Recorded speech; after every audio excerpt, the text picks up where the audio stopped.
Well, Hong Kong is very fascinating to me because it is the confluence, conjunction of East and West.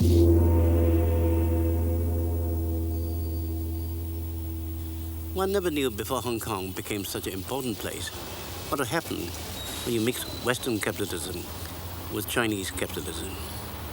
And it's just sprung up like a tremendous mushroom, or almost no equal in the world. Here in Hong Kong, I think you witness the tremendous explosion of Chinese enterprise. Kenneth Lowe left his native China over 50 years ago and has been successfully colonizing Britain ever since. You have that.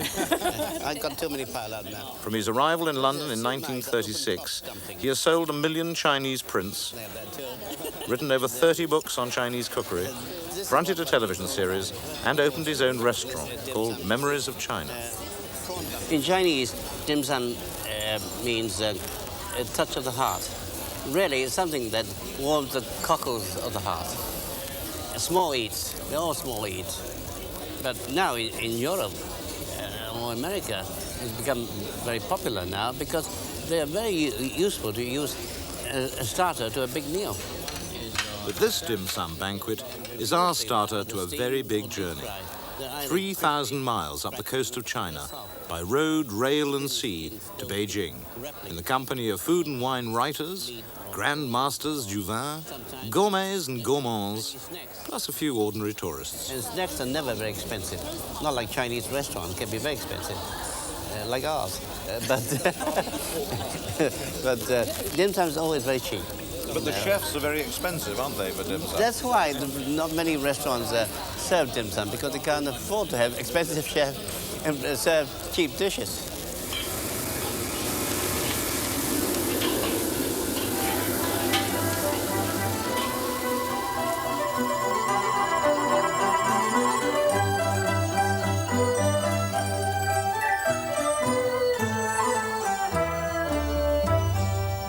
Hong Kong is the most popular starting point for visits to the People's Republic of China, and tourists usually fly to Canton or take the train through the new territories. But there is a third way, used by returning overseas Chinese, on the twice-weekly boat to Xiamen. And that's the way we're going. Kenneth, now in his 75th year, is going home to visit the China of his youth, to relive his memories.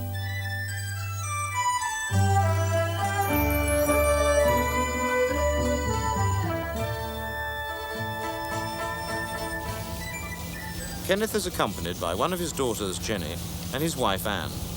This tour was really to take Kenneth home, to make him write his life story. That was the original idea. Then came the idea of food and scenery in China today. And it's gone from there. It seems to have got a lot bigger than I expected. Actually, the food attracted me to this one. This gastronomic tour, I thought there might be some amusing wines about, but fundamentally it was to eat my way through China. Are you particularly interested in the unusual foods of China? Yes, as many peculiar, weird and wonderful things as I can lay my hands on in the next 3 weeks. What have you eaten in the past that would rate as an unusual dish? Oh, anything from disgusting things like live white mice and things, you know, and monkey's brains. Where did you eat Horrible, those? actually. Beastly. I wouldn't do it again, but an interesting experience. I'm not sure how far I've advanced from the Inn of the Sixth Happiness in my ability to be sort of really realistic about China at all. I'm hoping to get a completely different view of an enormous civilization. Do you think the wine's going to be any good? Well, we tried one downstairs. We couldn't read the label, but we'll remember the taste. And if it's like that, we won't be on the wine for very long. The last couple of days, I've felt a bit sort of fragile. What are they? So it's the Po Chai pills. They deal with everything which I'm likely to suffer from. Diarrhea, indigestion, intoxication, fever, overeating, and gastroenteritis. You take about 40 every 2 hours. You're supposed to put them under your tongue. I tried putting them under my tongue, but I was choking with these things and unable to talk to anybody. So I've swallowed the lot, and I knocked them back with the unnameable, unmentionable, disgusting wine, in fact. It seemed a fairly good thing to do with it.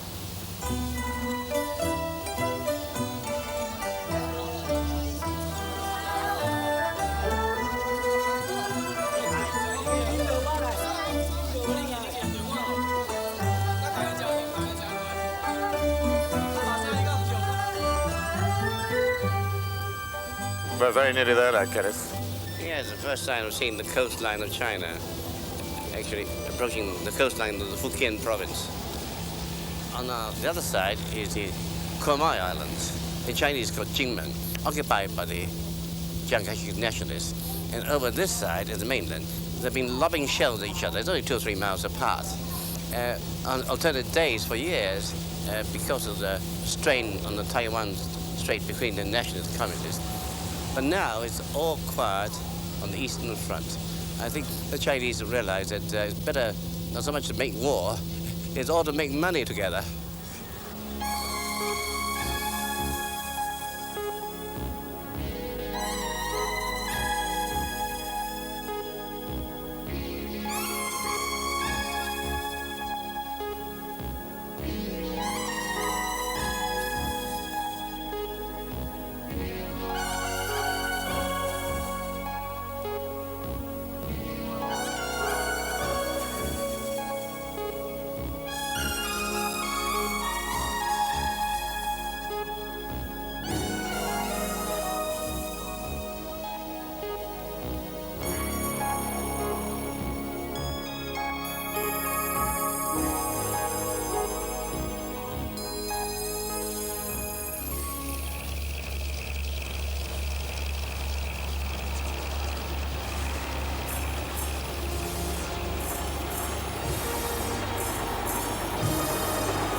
This is a statue of Zheng Qinggong, one of the few local heroes. And he was the first conqueror of Taiwan and the last defender of the Ming Dynasty. And there are lots of temples built in his memory throughout this part of the province and throughout Taiwan too. Behind him here is the Gulangyu Island, which is mainly a residential island. And that was going to be built into a more extensive tourist center, especially with Amoy, old shaman, being twinned with Cardiff.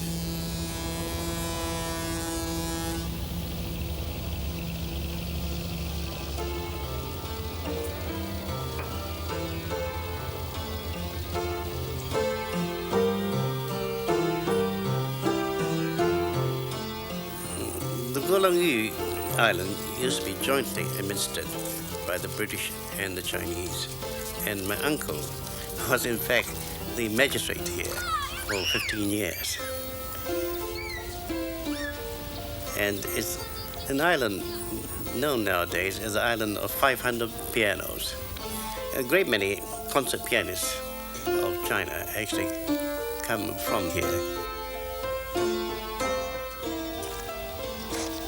Look at the 2 women wallowing in the mud. I used to do that myself. In the mud, you can find little fish, little crabs, cockles and winkles and all kinds of things. It's quite great fun as a kid.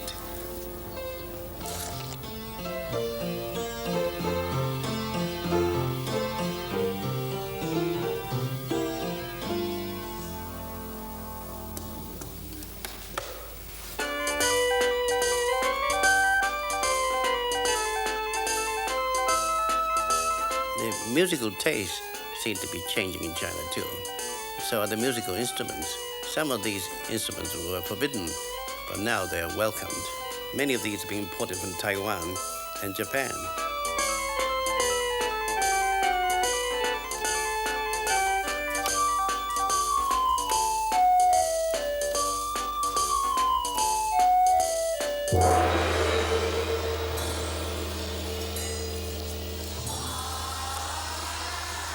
Three miles east of the town center, on the slopes of the Wulao mountain, lies the Nambuttow temple, a Buddhist monastery with 1,000 years history.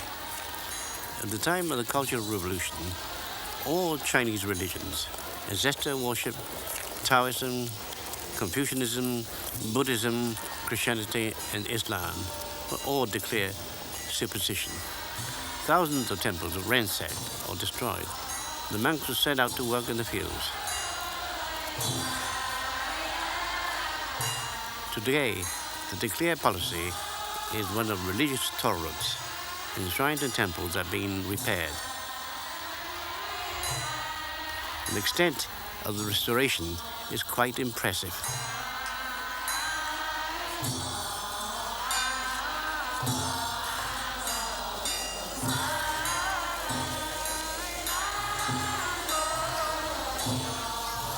The figure of Wei Tao, the deity responsible for the Buddhist doctrine, carries a staff.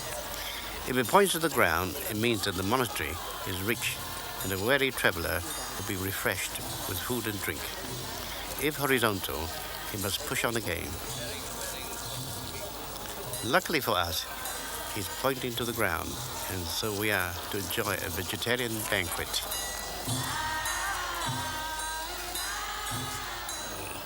This is the first dish. It consists of different things. It's mainly a colorful presentation to welcome the honored guests. And this particular lady chef is the best, most famous vegetarian chef in China. She has cooked for Deng Xiaoping, who's visited this place, as well as Deng Yinchao, which is Madame Zhou Enlai, and they all thought this was great.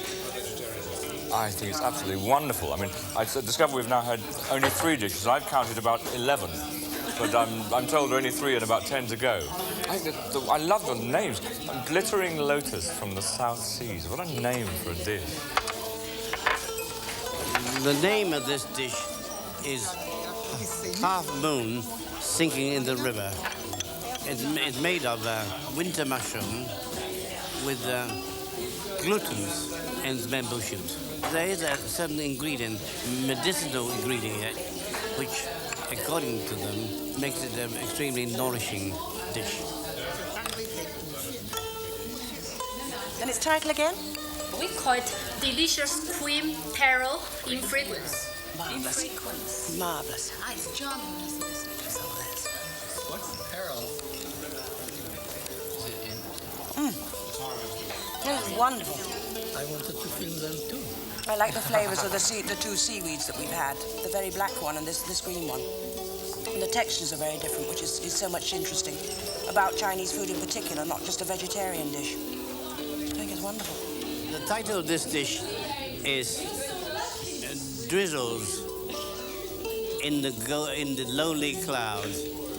That's all. Drizzles. This dish is called the amoy flower in clear gravy.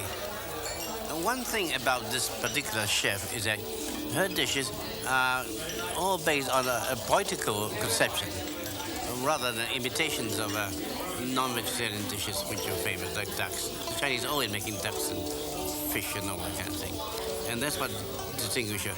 She's always based on a poetical concept. This dish is colorful threads with golden buttons. This is called the hot toss rice flour noodles of the Nambuttow monastery.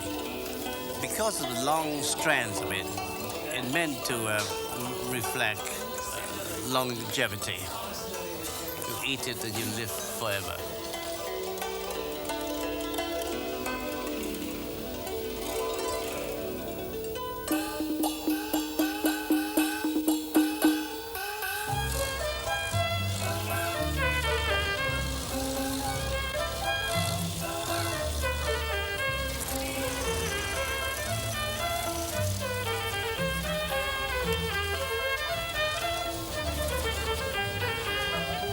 When you get on the roads in China, you notice they're not only flooded with bicycles, but it's also heavy with motorized traffic.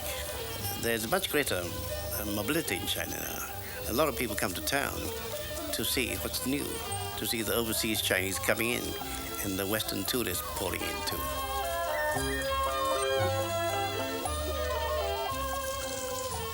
These countrywomen are typical of the ethnic minority. They're given special protection and privileges by the government.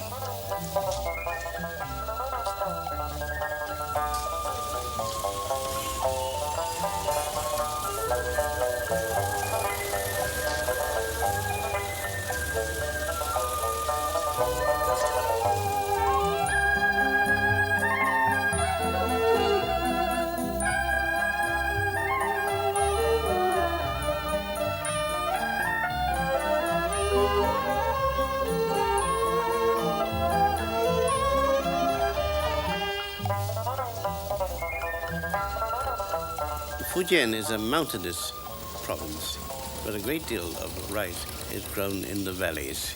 There are good tracts of land, great tracts of land, which are very fertile, capable of 3 or 4 crops a year. But one great disadvantage of rice growing is that the paddy fields are ideal breeding ground for mosquitoes. In the summertime, you have enormous flocks of mosquitoes homing in on you.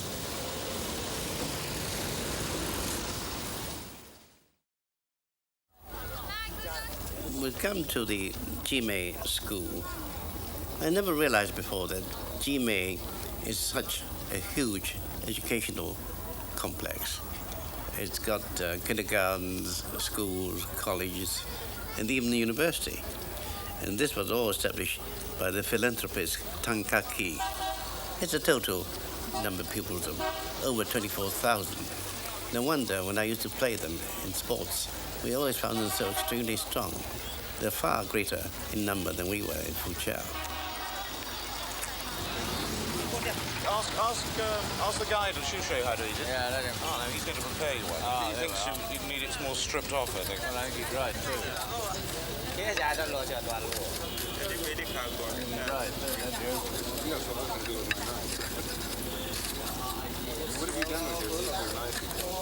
Now eat that. Oh, too late. Charles is eating it. What's it like, Charles? Very good, very sweet. Yeah.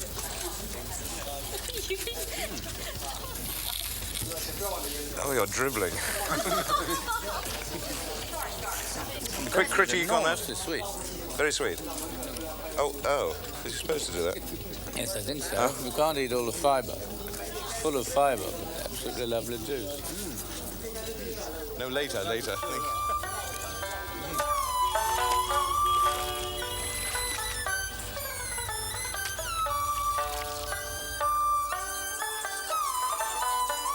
My great-grandfather had over 30 children, and today you're only allowed just one.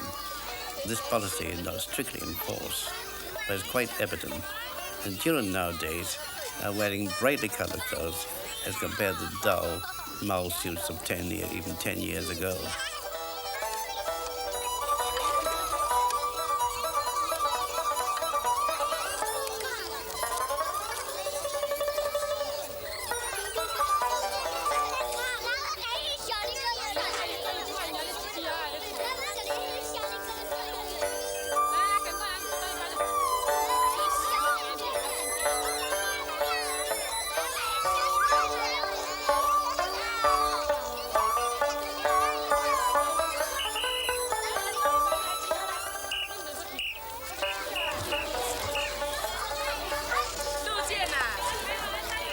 They're visiting the tomb of Tang Ka-ki, whose generosity set up this village of schools.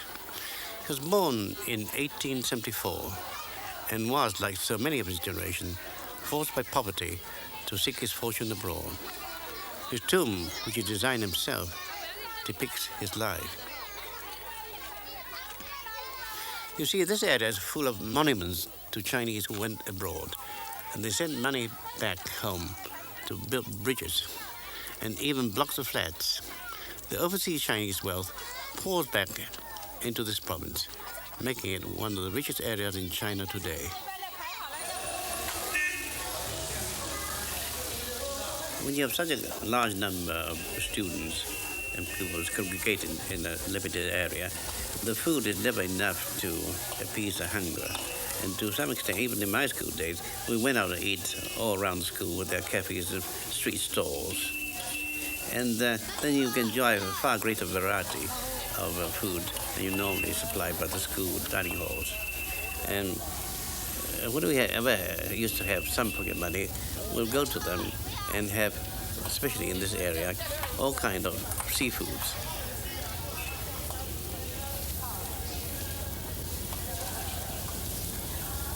and they bring them in so fresh, as you can see, they're fishing all around. And so everything is fresh, and when it's stir-fried, it only takes a few seconds or minutes. And you have pretty good food at a very reasonable price. And we really make a pick of ourselves.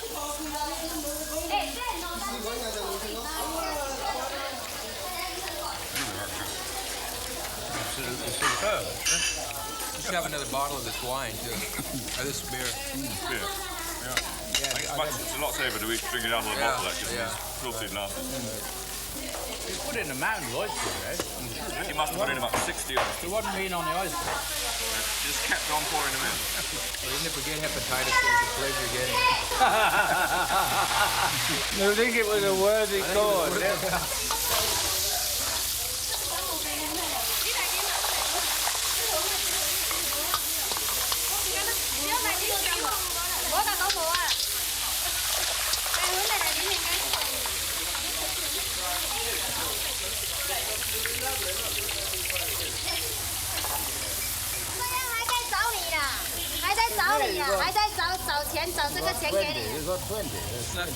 Complications seem to arise out of the two types of money used in China now, especially by tourists. The foreign exchange vouchers, which are given to the tourists, are worth more. But here, locally, the shopkeepers are not used to handling the foreign exchange. They're asking for the ordinary people's money.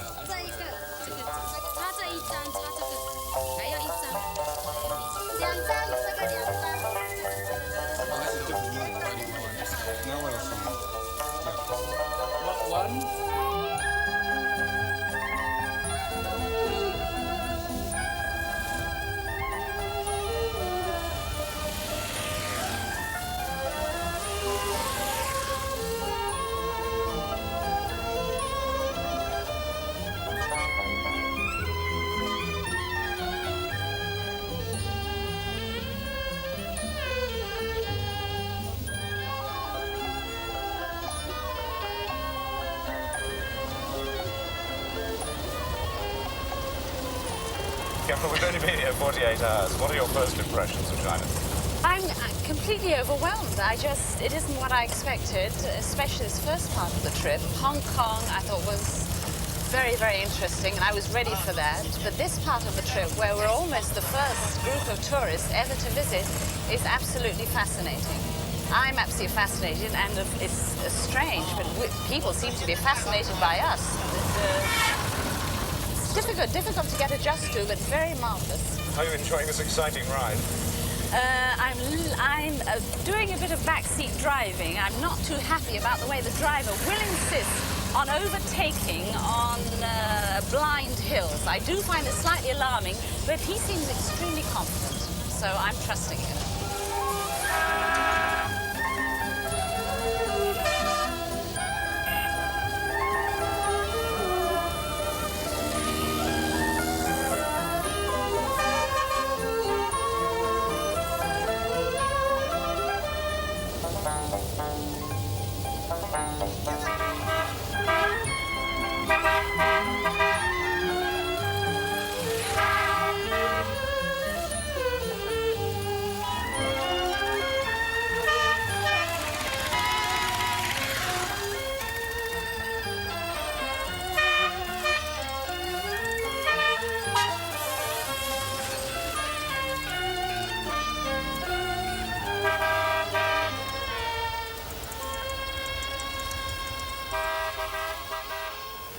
Well, thankfully, we have arrived at this ancient town of Quanzhou in one piece, and at this surprisingly modern hotel.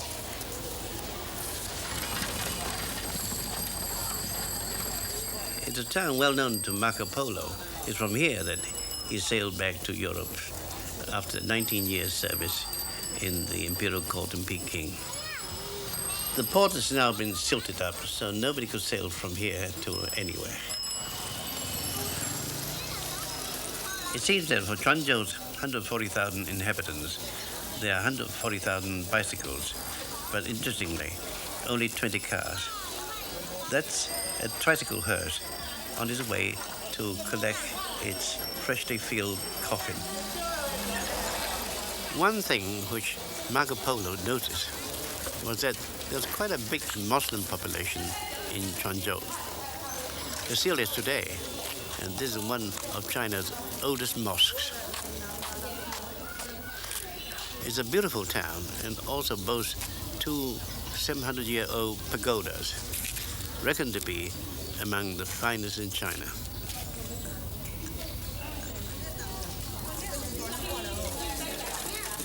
Apparently, we are the first large party of Westerners ever to visit the town, and the photographer on the Quanzhou paper is on hand to record the event.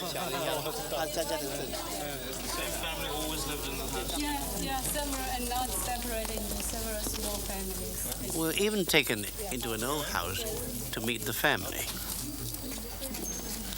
When we arrived at bath time, and the toddler, who just finished his bath, didn't take kindly to being put back in the game, just to please the round eyes with the camera.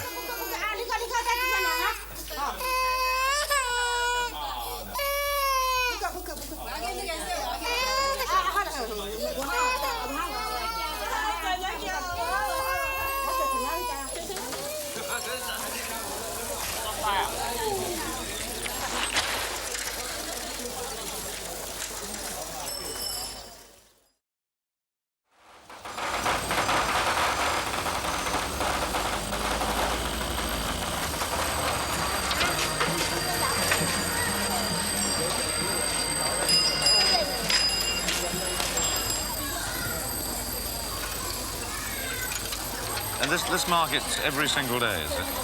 Oh, yes.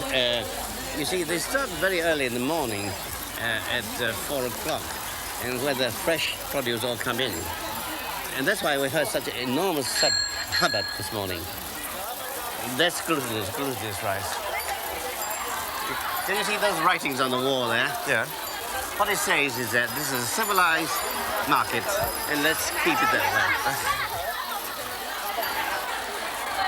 Now then, what have we got here? Dim sum? Well, some of these are charcuteries, if you like. You know, cooked fish balls, and some are meatballs, and some kind of Chinese sausage. Very similar to what you see in Europe, really. But these would be better to deep fry. And these are moors. This is wood ear that grows on trees. Oh, the mushroom. Yes, wood ear mushroom. Yeah. There's not much smell, but it's got a lot of texture to it. What's this grass-like stuff here? 这个什么东西啊？韩语的一种草。这是草，是韩语的一种草。Oh, this is seaweed. Yeah? Smell it. 这个味道好啊。对。酒东西很好哈。是包那个。Eat it? 包了春卷呢，春卷里面用。Oh, this can be put in the spring roll. Ah. Yeah. Right. Poor little. Seems a shame to eat them. Yeah. Unusual colour, those crabs. They're rare crab. They happen only in this area of the southeast coast of China. Nowhere else in the world. And it's got a special flavour. Most Chinese appreciate it just because it tastes somewhat different. You know? These scallops are called pang. Yes, it's a very large scallop. And when we cook to have them eaten, we just pour boiling water over it, have it poached. And that's why, so that there's more juice and greater tenderness, so long as they're not cooked properly. The very best seafood taste, better than any scallop available anywhere else in the world. You see, they don't treat oysters with the same respect as in England, you see. No, they shell them all. They shell them, yes, I don't know why. That's why they're often made as omelets, just stir-fried with egg.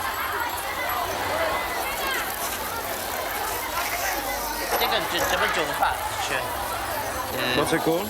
Well, that's what we cook into the lion's head fish.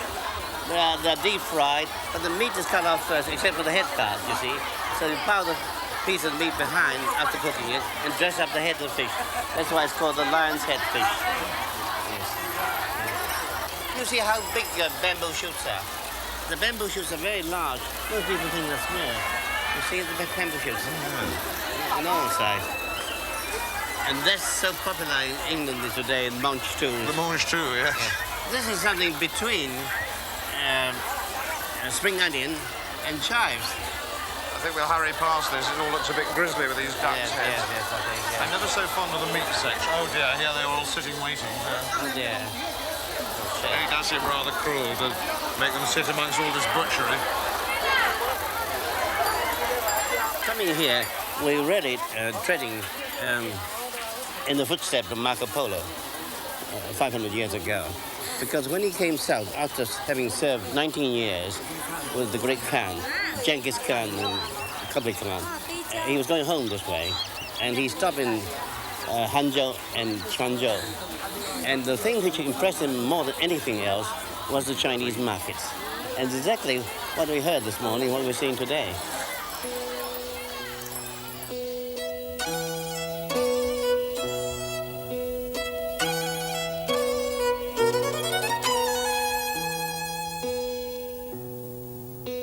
We're on the way to Fuzhou.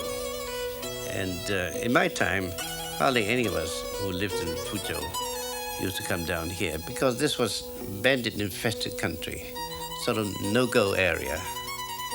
And what I noticed is that people could hardly speak the Fuzhou dialect, even though this is no more than 20, 30 miles from Fuzhou. But nowadays, it's almost like the M1 of the China coast. And we are fast approaching my hometown, which I left 54 years ago.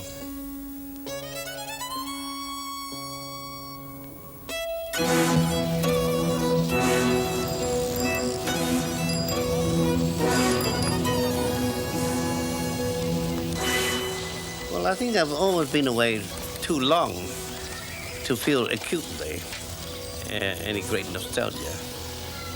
What seems most noticeable in half a century is that everything is most crowded and far more buildings around than when I was living here. And some of these buildings look like the old ones I used to know, because most of the houses here were timber built. The upriver here, Ming River, is one of the few forested areas in South China. The city's become much more industrialized than before, and much broader streets. These streets used to be only about 1/3 this width, and there were no bicycles then, and they're not paved flat roads like these.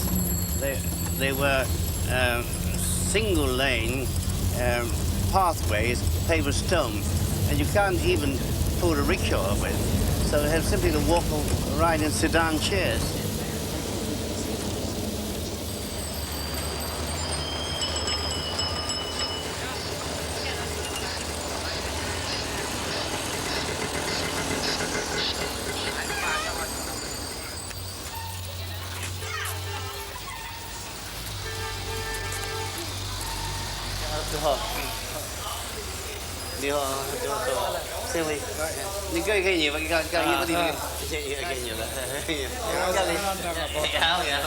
Really?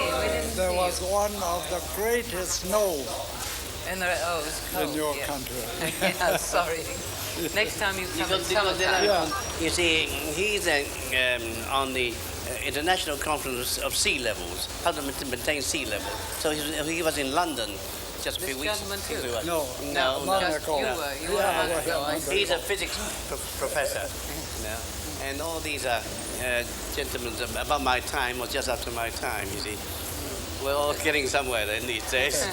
Well, they represent the Alumni Association. The Alumni Association of the Anglo-Chinese College. He is the chairman of the Fujian Culinary Association. Yes. No, buying is 不难啊，就弄不难，只有100。哦，那就后来。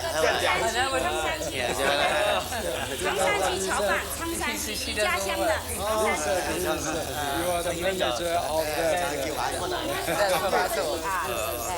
这个也有介绍福州的风味小吃啊，都有啊，都有。那福州的米菜。 So Fuzhou is becoming a tourist place too. Yeah, you hope.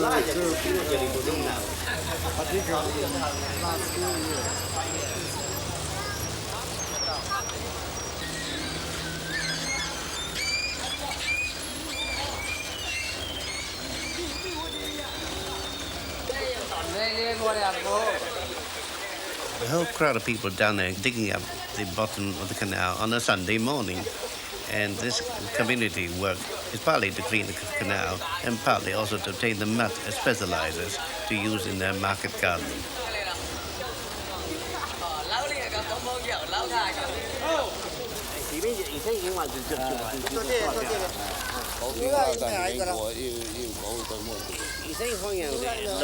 I'm on my way to look at my old college and passing familiar landmarks, but many of them have gone.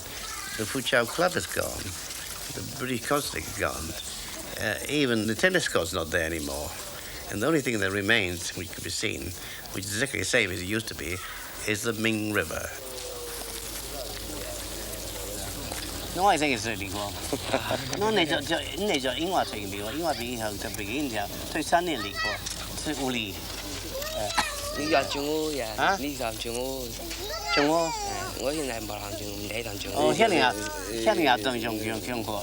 He is studying the general subject, you see, exactly what I studied, at that period in 1931.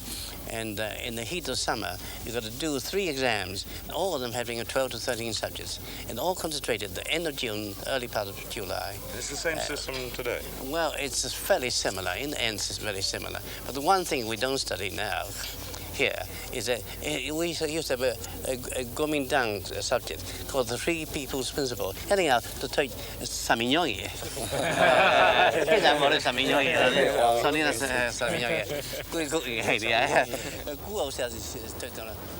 Another landmark of Fuzhou, which hasn't changed at all since my time, is the Drum Mountain. The peak is about 3,000 feet up, and it came to be called the Drum Mountain because the rain hitting the top of a boulder seemed to create the sound of a drum.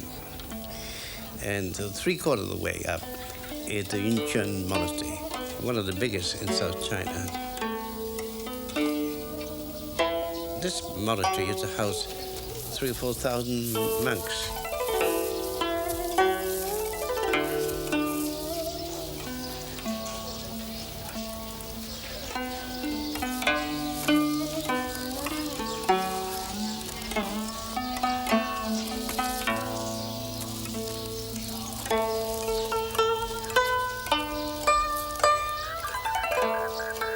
You see, in China now, one thing is happening.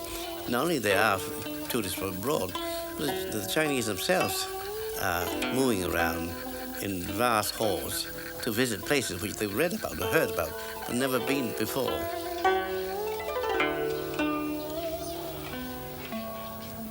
Nowadays, of course, far more Chinese are coming up here because you can drive up here. In my days, you actually walk up and climb up stone steps for about 4 hours before you get up to this height.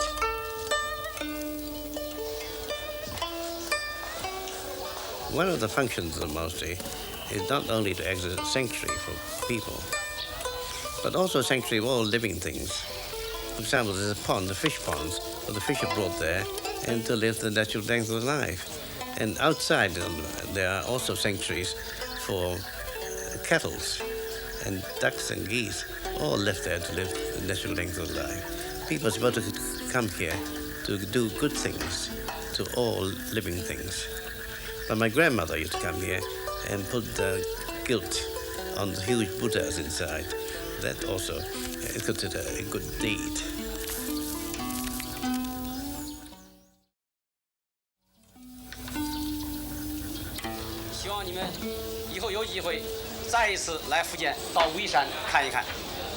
Certainly your stay in this city is a very short one, and tomorrow afternoon you are going to leave for Hangzhou. So it's my hope that you will get another chance to come to the city. 最后祝各位在中国旅行愉快，一路顺风。To conclude, I wish all of you a happy stay in China. The Chinese are no great drinkers, except when it comes to banquets. To start with, you have 3 different drinks, all on the go at the same time. Beer, wine, and the stuff that toasts are made of, Chinese spirit. And you're supposed to down it in one.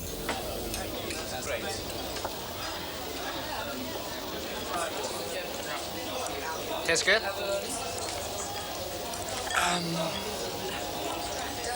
Yes. It's not the same as yesterday's. I can feel oh God, my eyes are watering. It's you know, I can feel the sort of heat going down one's throat. Is it Mao Tai again, or is it different? Yeah, it's different wine. It's called Gulangyu. Which means what? Well, it's made of sorghum. It's just a And name. the Dukang means sorghum. What, millet, sorghum millet. And Ju means wine. That's true. Does that mean that wine means any sort of alcoholic drink, does it? Yeah, in Chinese means wine and liquor as well.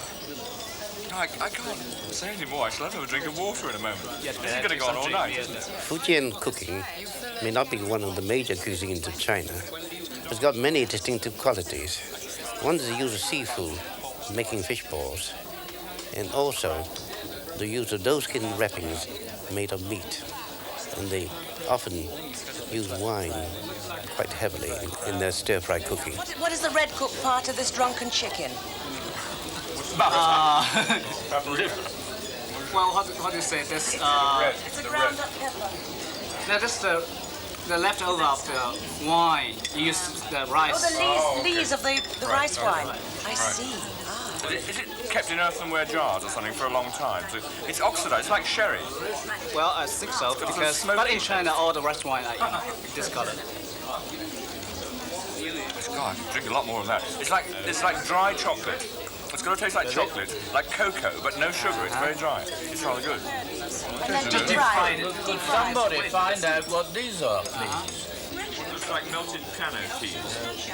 No, I can't cope with that. Yesterday it was cut up into little It's actually the pieces. third This is time. the jellyfish. Jellyfish. Which is this? Yes. So that's jellyfish. And what is this? This is Same thing. part of the jellyfish. Yes. I have found the only thing I do not like. Part of the head and all the tail. I cannot make it. I think one has to try things once in a John, lifetime, and I think Do you want my jellyfish? Yes, that's the way I feel. I've tried this. I've had this before. It's this stuff. I mean, you put it into your mouth, and you should make it into sort of. I don't know. It's strange. Like, It's strange. It's like a sort of rubber glove. That's a solid rubber glove. You don't like jellyfish? This brings back childhood memories of the most utter terror. And I may have to leave the room. Please try it again. But it's rancid. It's the most revolting flavour. I find it disgusting. No, absolutely. This jellyfish is absolutely delicious. It's crunchy, it's crisp, it's got delicious. I would love to like it, John, but I just can't. It's actually the third time. Yes, but what is this? We're still looking. Cuttlefish. Or inkfish, whatever you call it. Inkfish? I see. Stewed, braised for a very, very long time. Red braised, right? How was the jellyfish killed? Red braised. Cooked? How was it killed? Oh, you've got a morbid complex tonight. I was thinking ahead to my own demise at the end of the evening. I got my words mixed They up. drown them in wine, you know. The next morning, complete with hangover, we resume our search for Kenneth's past. His old house is no more, the building replaced by a barracks, but the gardens remain.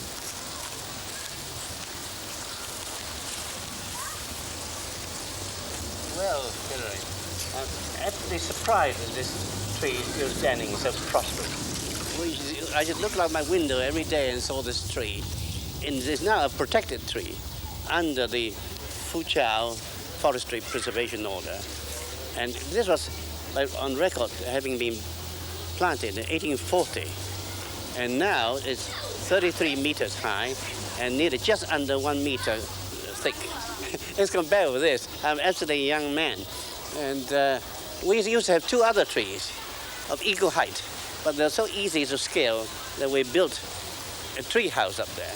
And sometimes you stay half a day up the tree and have a picnic on top, even sleep on top of the tree, and nearly, 40, 50 feet up in the tree. But you couldn't climb this one? This one we can't climb, there's nothing to climb on, you see. But it's actually surprising to find it so thick and so prosperous and under preservation. I hope to come back another 60 years and take another look at it.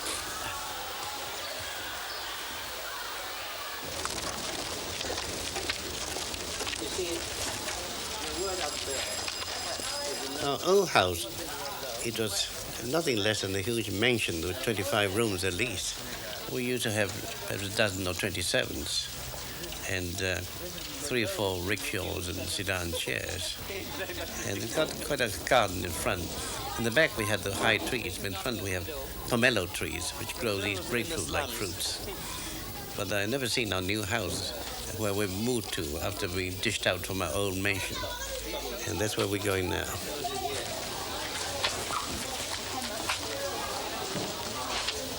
You have a key?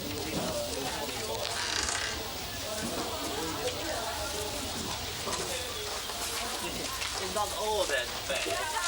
We have a garden here.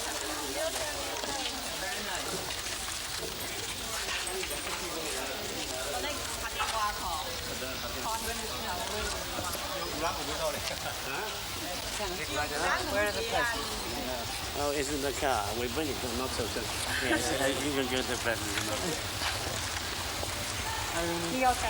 Nice to see you.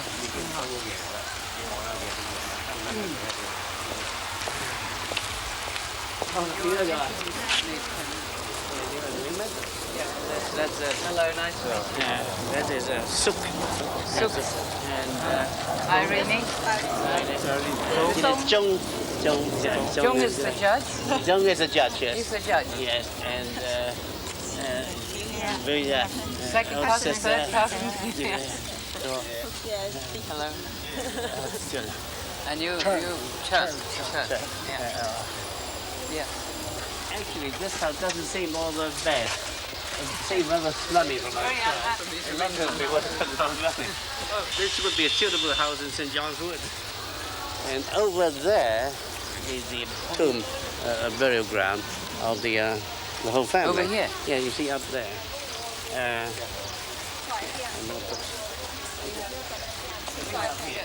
It says here, the tomb of Mr. Lo Taipu of the Manchu dynasty, because he was ambassador, not the Republican days, of the Manchu dynasty. And in fact, both my parents buried under here. Yes, and my uncles too, you see. They were all scattered all over the suburban hills, but now they're all being dug up because they want to use every piece of ground for cultivation, growing more rice.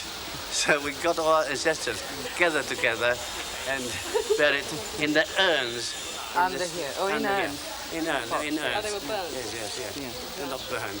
It's a rock. All right. And I think I just burned it, and I just burned once like this.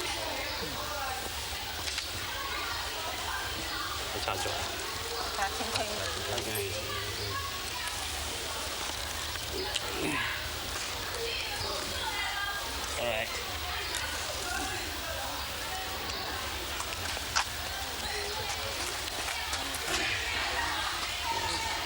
One more bar. That's it.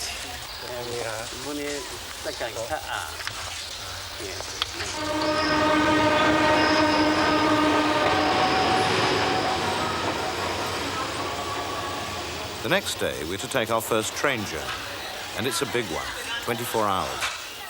Although it's not that far to our next destination, Hangzhou, the mountainous country forces the train to follow the Min River inland to avoid the Wehe Range.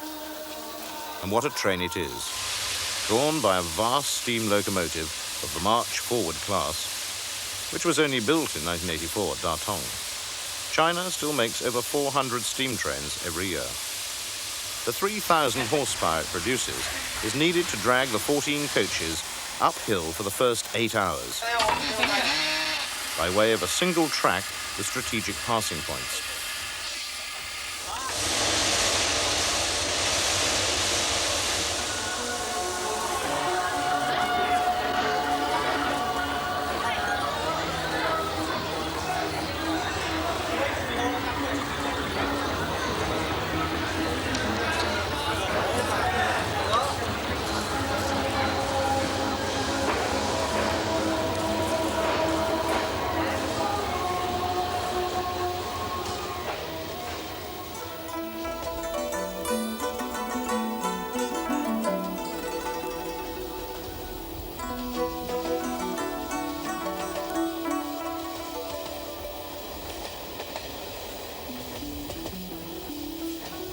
we relax in beautiful frilly compartments and gaze in wonder at the views as our stately dragon takes us up the majestic Min River.